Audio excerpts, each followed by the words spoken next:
Hello दोस्तों, कैसे हो आप सभी लोग। आई होप कि आप सभी लोग स्वस्थ होंगे और मस्त होंगे। आज इस वीडियो में हम बात करने वाले हैं क्लास 12 केमिस्ट्री के सॉल्व पेपर, यानी जो 2025 का आपका पेपर था, यानी पेपर का कोड क्या था तो देख लीजिए यहाँ पर 347 KF। इस पेपर का सलूशन लेकर आया हूँ, फुल सलूशन इस वीडियो में आप सभी लोग को देने वाला हूँ। तो देखिए इसमें जो है 2025 का ये पेपर है और प्रश्नोत्तर संख्या 1 में देखिए इसका जो पहला आपका राइट आंसर हो जाएगा वो आपका हो जाएगा 1% CaCl2 हो जाएगा आपका राइट आंसर। खा का जो विकल्प हो जाएगा उसमें Cu प्लस आपका राइट आंसर हो जाएगा और जो गा का तीसरा है विकल्प वो सही हो जाएगा, +1 आपका राइट आंसर हो जाएगा। और फिर घा का जो है वो पहला हो जाएगा एल्डिहाइड, इसमें आपका राइट आंसर हो जाएगा।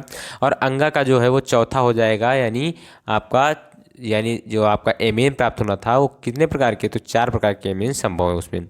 इसके बाद 4 नंबर में है उसका आपका एक राइट आंसर हो जाएगा, यानी ग्लूकोज में प्राथमिक अल्कोहल 1 होता है। ठीक बेटा, तो इस प्रकार से प्रश्नोत्तर नंबर जो पहला था वो आपका कंप्लीट होता है। अब देखते हैं प्रश्नोत्तर नंबर दूसरा का नंबर क्वेश्चन। प्रश्नोत्तर नंबर दूसरा का नंबर क्वेश्चन देखिए। प्रश्नोत्तर नंबर दूसरा का नंबर क्वेश्चन, NaCl का भार आपको दिया गया था 5.85 ग्राम।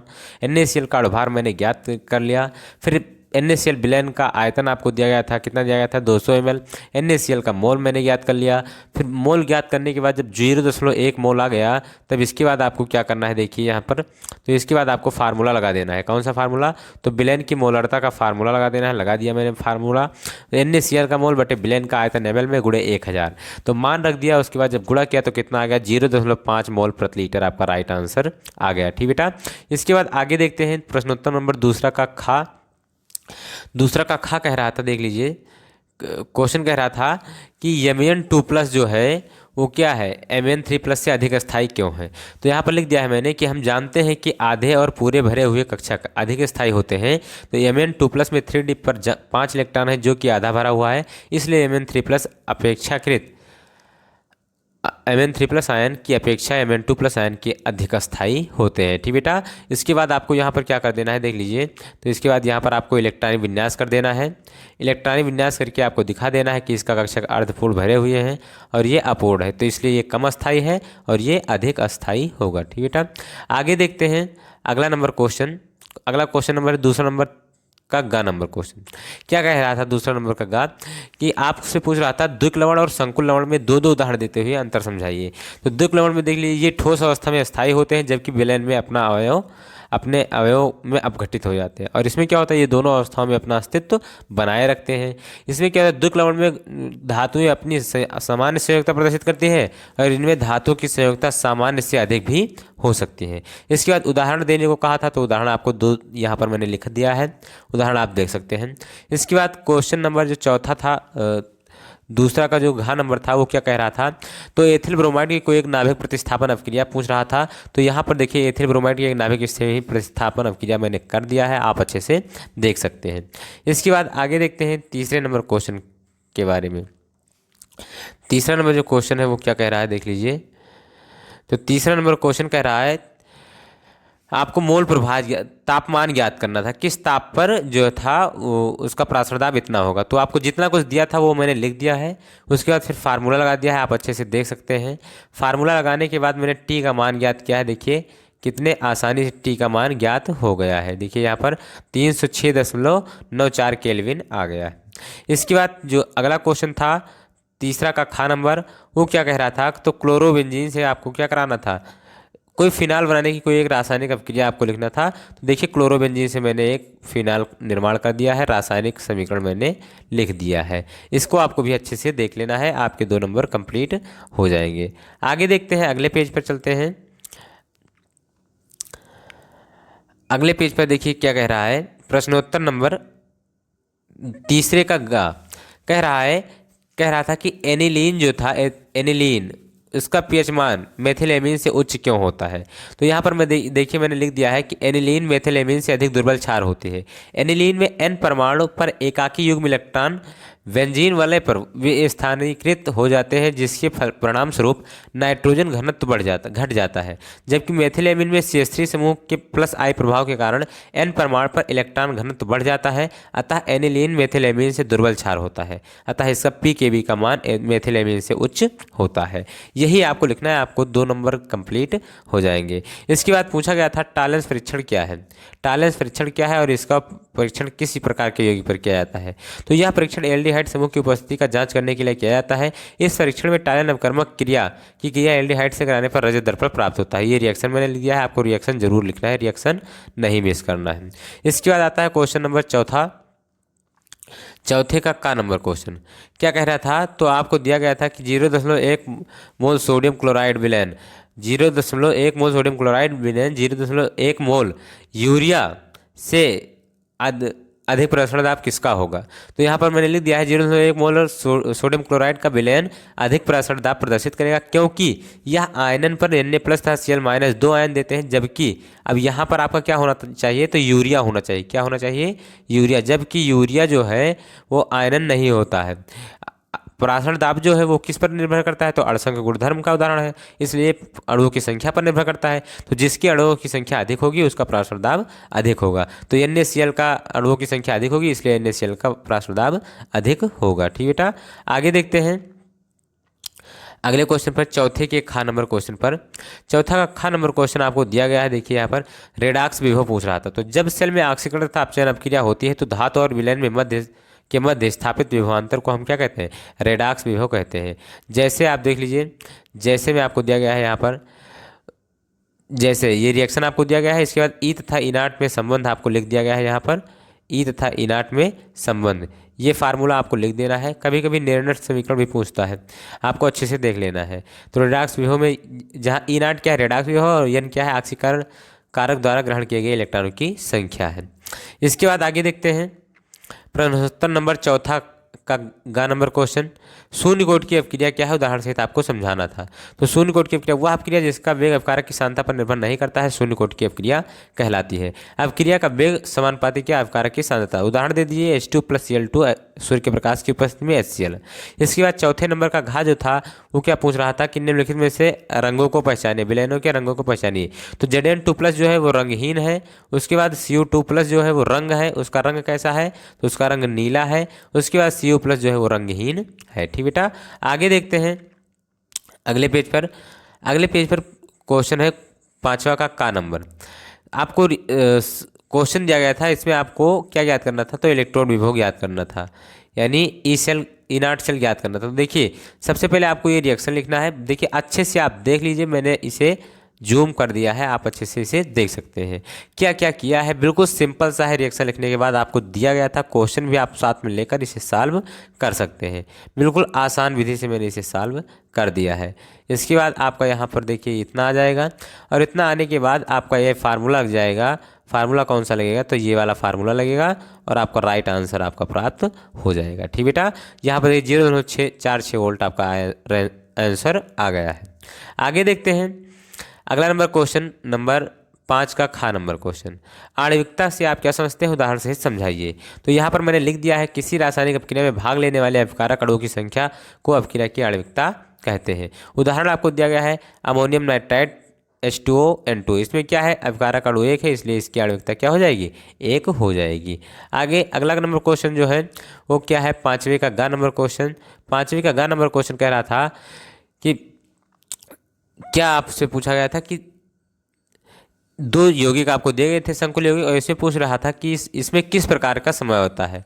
तो इसमें क्या है, आयनन समय होता। क्यों आयनन समय होता, क्योंकि इसमें जो है इनको जब जलीय विलयन में घोला जाएगा या आयनित किया जाएगा तो इनके आयन जो है वो अलग अलग प्राप्त होंगे। सूत्र तो समान है पर आयन जो है वो अलग अलग प्राप्त होते हैं, इसलिए इन्हें क्या कहेंगे, आयनन समय होता कहेंगे। ठीक बेटा, आगे देखते हैं।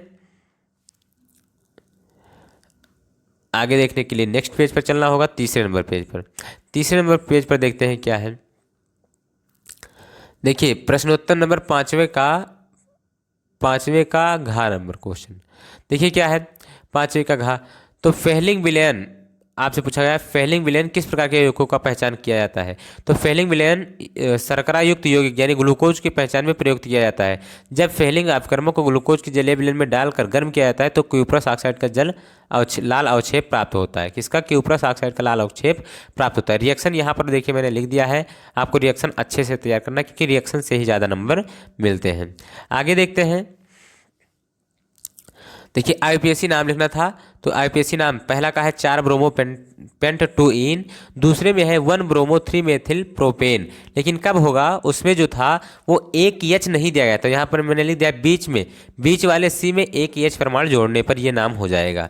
इसके बाद तीसरा नंबर है 2 ब्रोमो 2 मेथिल ब्यूटेन, और चौथा नंबर है 2 क्लोरो 2 मेथिल प्रोपेन, और पांचवें नंबर है 2 क्लोरो 6 नाइट्रोफिनॉल। ये हो जाएगा। अथवा वाला जो क्वेश्चन दिया गया था उसका भी सोल्यूशन मैं लेकर आया हूँ। पहले में आपको दिया गया था, क्या दिया गया था? तो मेथिल आयोडाइड से आपको प्राप्त करना था क्या? एथेन प्राप्त करना था। तो उसी क्रिया शुष्क ईथर की उपस्थिति में एन से करा दिए तो ऊर्जव क्रिया के फलस्वरूप एथेन प्राप्त हो गया। ठीक बेटा। दूसरा था प्रोपीन से आपको एथिल क्लोराइड प्राप्त करना था, तो प्रोपीन की क्रिया NCS से सूर्य के प्रकाश की उपस्थिति में करा दिया तो क्या प्राप्त हो गया? एथिल क्लोराइड प्राप्त हो गया। ठीक बेटा। आगे देखते हैं। तीसरा नंबर क्वेश्चन कह रहा था, क्या कह रहा था?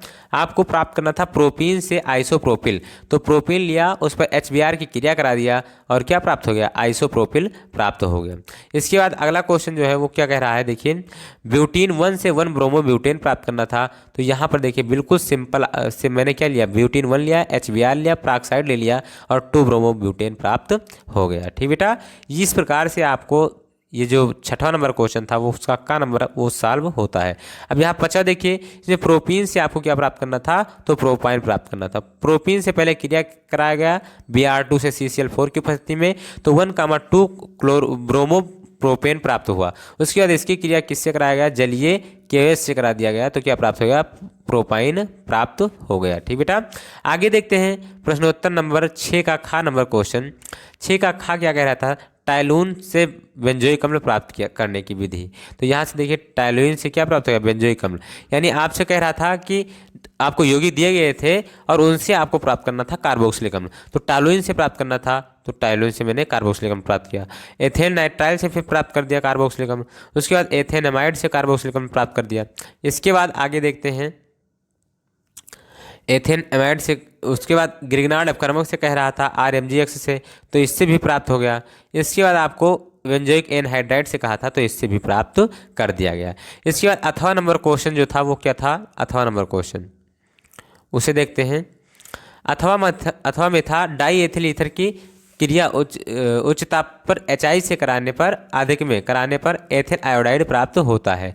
तो एथिल आयोडाइड के निर्माण की क्रिया पूछ रहा था, या डाई एथिल ईथर की क्रिया HI से कराते तो क्या होता है? तो यहाँ पर देख लीजिए जब डाई एथिल ईथर की क्रिया HI से कराते हैं तो क्या प्राप्त होता है? एथिल आयोडाइड प्राप्त होता है। ठीक बेटा। अगला है निर्जलीय कारक की उपस्थिति में अल्कोहल को कम उच्च ताप पर गर्म करने पर ईथर प्राप्त होता है। गर्म करने पर ईथर प्राप्त होता है। ठीक बेटा। तो ये हो गया। अब आगे देखते हैं, आगे नंबर देखते हैं। अगला नंबर यहाँ पर रिएक्शन भी मैंने लिख दिया है, देखिए रिएक्शन भी मैंने लिख दिया है, आपको अच्छे से देख लेना है। आगे देखते हैं 7वें नंबर का नंबर क्वेश्चन। अल्कोहल के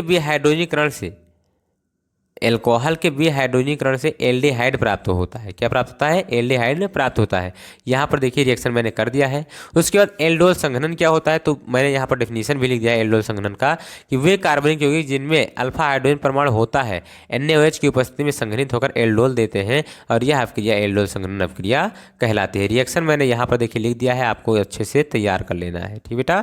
अब इसके बाद क्रॉस एल्डोल संघनन क्या होता है? तो वह अपक्रिया जिसमें अल्फा हाइड्रोजन परमाणु वाले एल्डिहाइड के अल्फा हाइड्रोजन परमाणु रहित एल्डिहाइड से तन NaOH की उपस्थिति में अपक्रिया कराई जाती है, तो यह अपक्रिया क्रॉस एल्डोल संघनन कहलाती है। यानी एक अल्फा हाइड्रोजन परमाणु हो और दूसरा अल्फा हाइड्रोजन रहित परमाणु हो, तो उसकी क्रिया जब कराते हैं अपक्रिया, तो इस प्रकार से जो प्राप्त रिएक्शन होता है उसे हम क्या कहते हैं? तो एल्डोल क्रॉस एल्डोल संघनन कहते हैं। ठीक बेटा। आगे देखते हैं अगला नंबर अथवा वाला क्वेश्चन देख लेते हैं। अथवा वाला क्वेश्चन देखने के लिए हम नेक्स्ट पेज पर चलते हैं। तो अथवा वाला क्वेश्चन देखते हैं, देखिए क्या है। अथवा वाला क्वेश्चन कह रहा है, देखिए एस्टरीकरण क्या है। तो कार्बोक्सिलिक अम्ल की क्रिया अल्कोहल से कराने पर एस्टर प्राप्त होता है और यह क्रिया क्या कहलाती है, एस्टरीकरण क्रिया कहलाती है। देखिए यहाँ पर मैंने लिख दिया है रिएक्शन, आपको रिएक्शन अच्छे से देख लेना है। इसके बाद अगला क्वेश्चन है, दूसरा नंबर क्वेश्चन, वो क्या कह रहा है, तो हेल्फोलार्ड जेलेंस्की अवक्रिया क्या होता है। तो इसका रिएक्शन देखिए, कार्बोक्सिलिक अम्लों की फास्फोरस की उपस्थिति में क्लोरीन या ब्रोमीन की अवक्रिया से अल्फा हैलोजनीकृत अम्ल प्राप्त होता है और यह अवक्रिया क्या कहलाती है, तो हेल्फोलार्ड जेलेंस्की अवक्रिया कहलाती है। रिएक्शन आपको यहाँ पर दे दिया गया है, आपको अच्छे से देख लेना है। इसके बाद आगे देखते हैं, आगे बात करते हैं प्रश्नोत्तर नंबर 7 का खा नंबर क्वेश्चन। एनिलीन बनाने का रासायनिक समीकरण दीजिए। तो एनिलीन बनाने का रासायनिक समीकरण मैंने दे दिया है, यहाँ पर देख लीजिए, आपको अच्छे से तैयार कर लेना है। इसके बाद आगे देखते हैं दूसरा नंबर क्वेश्चन।